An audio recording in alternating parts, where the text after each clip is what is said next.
Are there environmental considerations when using coal tar mix? Yes, you must manage runoff, spills, and packaging to protect soil and water. Coal tar mix contains petroleum-based binders and fine aggregates that can release hydrocarbons and particulates if handled improperly. So start by choosing a low-temperature, high-viscosity product labeled for minimal volatile organic compound content when possible, and follow the manufacturer curing window to avoid longer exposure of fresh material.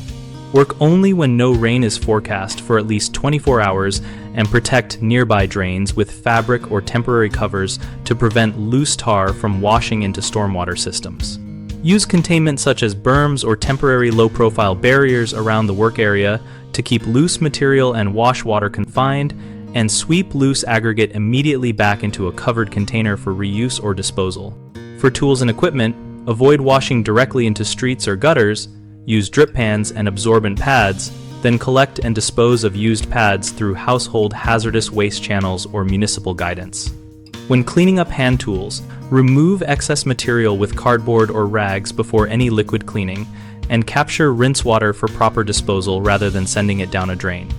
Store leftover mix and empty bags in weatherproof containers off soil and away from storm drains until you can take them to an appropriate disposal site, and label containers with contents and date to simplify later handling. Common problems include unexpected runoff during a sudden storm, which can be addressed by pausing work at the first sign of changing weather and deploying temporary covers and drain protections immediately.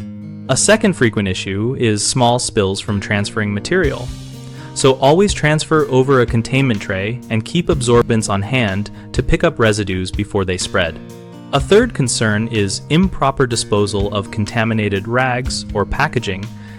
So collect all waste into sealed containers and follow local hazardous waste guidance or municipal drop-off schedules to prevent leaching into groundwater. BigHomeProjects.com helps homeowners find local contractors and compare services related to paving and repair. And we link to community discussions where users share experiences with materials and environmental practices. We connect contractors looking for work with homeowners needing projects, and our discussion community helps both sides ask questions and learn best practices.